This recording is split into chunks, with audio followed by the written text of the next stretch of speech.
Hey everybody. So I wanted to come on here today and talk about what I am doing to recover from severe, and I'm talking severe, like like feeling like I'm dying, severe level adrenal fatigue, possibly low thyroid function, severe burnout, and yeah, just overall distressed, kind of a collapse state. What I am doing to recover. And I am happy to report that I am recovering. I am doing better. It's day by day.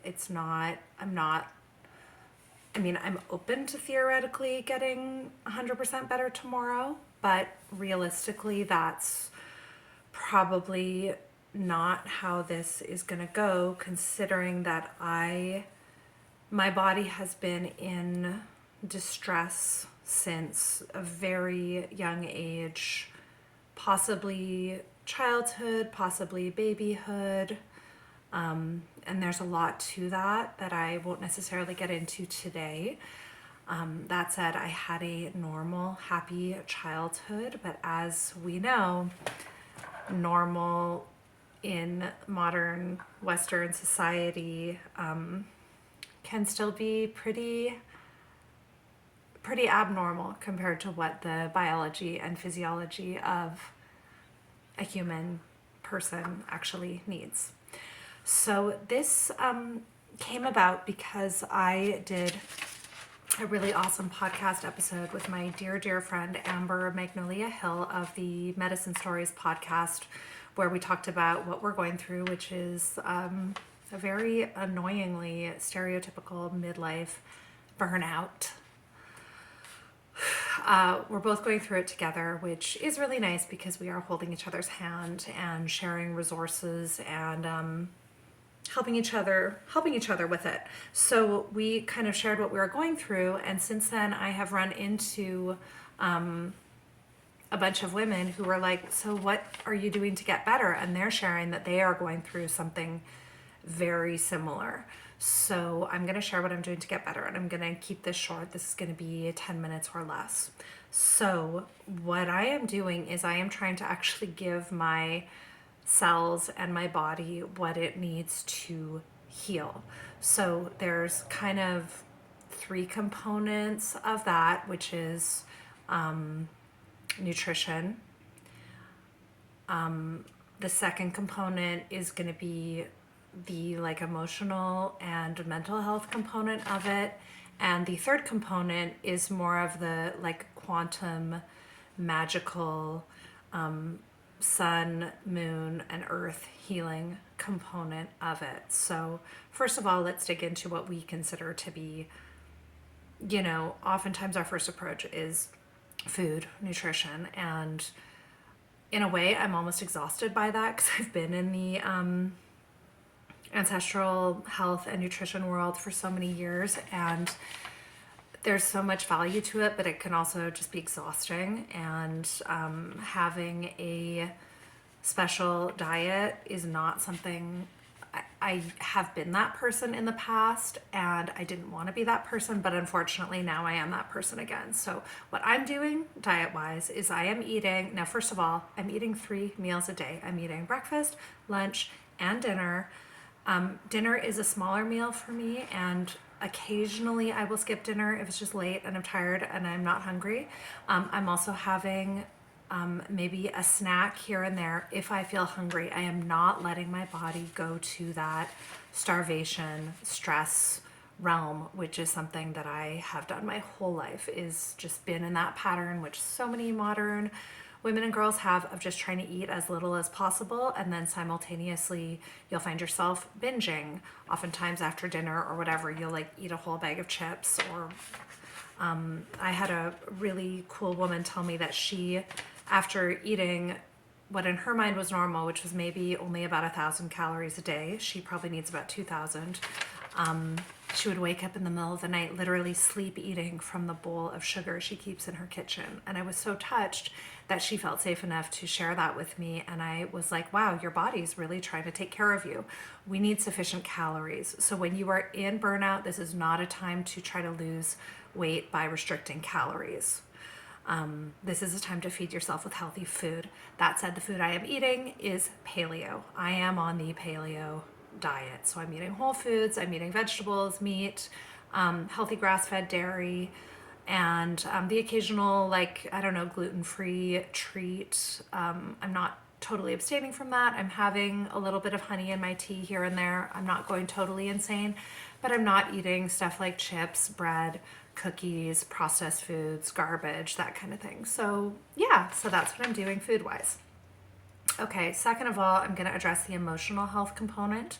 So when you're in burnout, it really sucks because you're not able to show up as a normal, healthy, functional person that can deal with stressors. So what I'm trying to do is be really mindful of respecting that about myself and not pathologizing that about myself, not trying to push through or be like more than what I'm capable of doing. So I'm trying to put the more challenging tasks in my life at the beginning of my day, because as I get more tired as the day goes on, I'm going to be less resilient. So I'm trying to take care of my work, cooking, house cleaning, business stuff, basically before 2 p.m.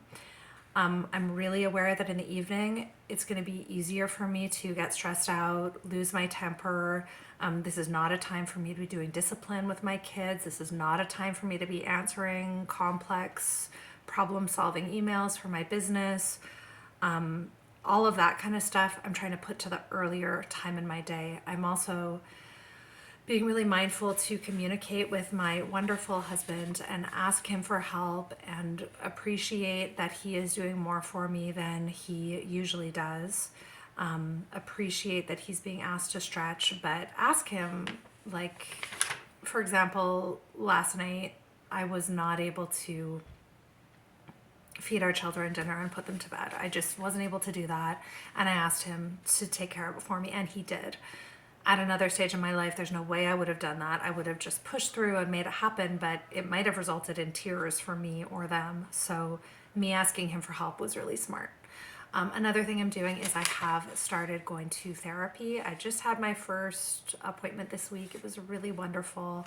And so I'm just kind of going into some of the normal traumas that I've experienced, trying to just get right with what I'm going through and develop some healthy coping skills. So yeah, that would be the emotional health component for me. Third is the kind of quantum magic healing component. So I'm doing sun therapy. So I'm getting up at sunrise, watching the sunrise, or I can't exactly see the sunrise because of trees. So I'm just looking at the light in the sky. Then I'm taking frequent light breaks throughout the day. So I'm making sure to get outside and just tune in with that sun energy. And then I'm also watching the sunset at night. After sunset, I'm putting on blue light blockers. So this is signaling my hypothalamus through my eyes and through my skin to actually make the hormones that my body needs. And this has been huge. I've been doing it since February. This is now mid-April. And this is really helping me get my energy back. So I'm trying to stay on track with my magical sun healing. And I'm also trying to pop outside and do a little stargazing and moon gazing when I can. I am really tired, so I am in bed literally at sunset most days. But if I'm not, I will try to pop outside and check in with this beautiful magical world we live in. Let's see, what else am I doing in that realm? I'm using some really special herbs. I'm harvesting my own herbs. This is just something I love to do.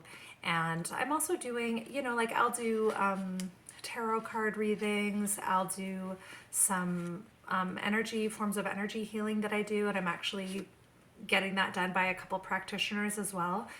That's just something I love, and that really helps me. So that's, I guess, my three-pronged approach to how I'm healing myself right now. I'm also being really mindful of the type of content that I am taking in via books or screens right now. I can have a tendency to, like recently I read a horror novel by Stephen King, and it was so fun and it was so good, but it actually put me in a dark place. And I'm like, okay, you cannot do that right now.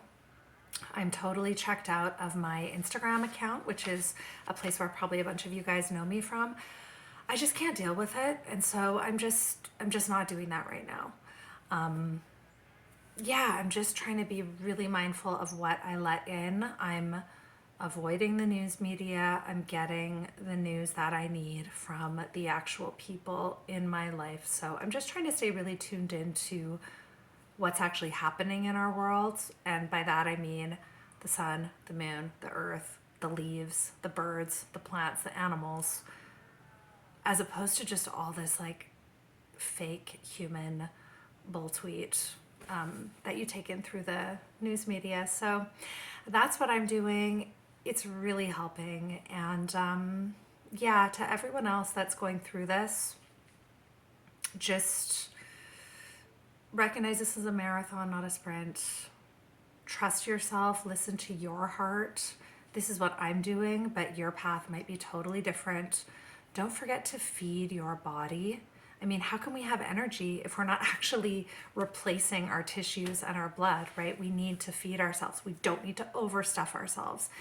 But if you eat healthy during the day, you're not gonna find yourself eating a bag of chips after dark, sitting on your couch in a little ball. And I'm just speaking from personal experience. So exercise, okay? I'm taking a walk every morning, a nice, slow 45-minute walk, and then I'm lifting weights twice a week. I'm not doing MMA or boxing anymore. I'd love to do that again, but I need to keep it gentle. I need to be the one in control. I can't go into a group fitness class right now. I just cannot push myself like that. So yeah, gentle, safe, fun exercise that you love. Okay, that's it. Bye, you guys.